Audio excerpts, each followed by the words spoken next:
Nakikita mo pag malungkot si Kim, di naman lahat malungkot. Pero malumanay ang lahat. Pag high yung energy niya, lahat energized. Ngayon lang ako nakakita ng taong ganon na kayang iset yung energy level ng set. Paolo Avellino says about what's wrong with Secretary Kim, co-star Kim Chiu. Tinanong sina Paolo Avellino at Kim Chiu sa press conference ng What's Wrong with Secretary Kim kung ano ang pinaka-unusual na ginagawa nila para sa pagmamahal. Sagot ni Paolo habang kaharap si Kim, siguro itong Secretary Kim dahil sa pagmamahal ko bilang katrabaho ka at lahat ng binigay mo sa lang.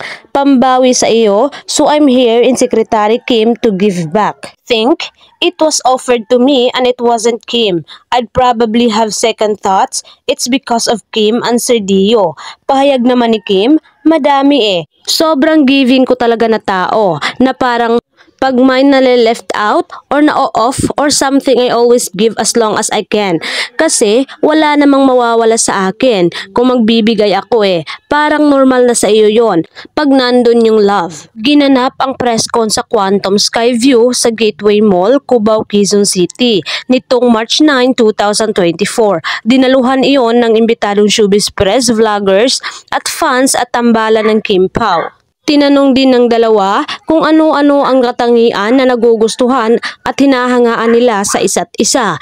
Ani Paolo, mula raw nang lumipat siya sa ABS-CBN, gusto na niyang makatrabaho si Kim. I've always wanted to work with Kim. I wasn't given the opportunity until now. Until the project we did last year, pagtukoy ni Paolo sa pinagsamahan nila ni Kim sa Prime Video series na Linlang.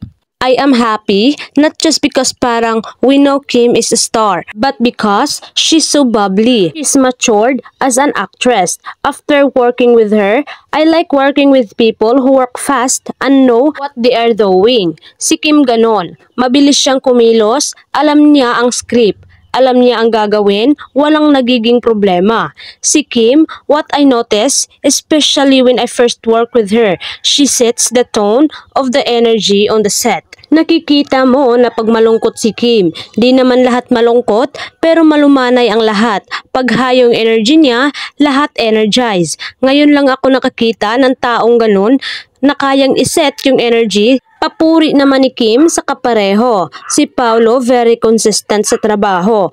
Parang we share the same passion when it comes to work. Tsaka parehas kami ng gusto. So nakakagulat na parang my boy counterpart na ako. Mas nakaka-amaze kasi tinanggap niya itong rom-com na genre. So mas napahanga ako to him as an actor kasi kaya niyang gawin lahat talaga in his best. Saka magugulat talaga kayo dito kay Secretary Kim. Kung ano ang mga pinakita niya, mas hahanga kayo sa kanya. I'm happy to work with him.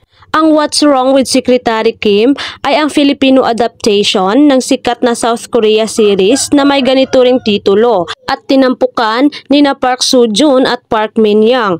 Ano raw kaya ang ipinagkaiba ng Filipino adaptation na ito sa Korean version?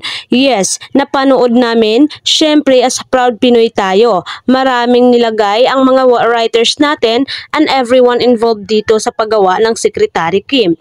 Maraming Filipino touch such as family-oriented, more comedy side, pahayag pa nga ng kapamilya actress. Actually, pag pinanood mo siya, side by side medyo pareho siya, pero yung story natin mas Filipino, mas nakaka-relate ang karamihan. Sabi naman ni Paolo, I have watched a few parts, not the whole series, because we were already doing the show. It was adapted to our culture, so if you watch the original same parts that I watched, it was made for the culture of Korea.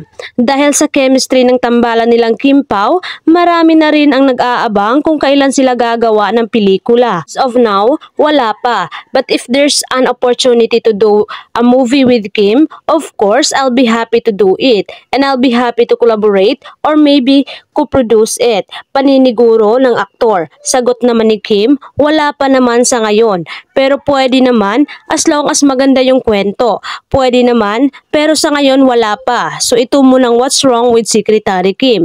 Kung sakali, ano kaya ang magiging concept o istorya na gagawin nilang pelikula? Concept? Siguro magkapatid, ha ha ha. Kahit anong concept yon magagawa naman ng paraan. Pagtatapos ng pahayag naman ni Kim.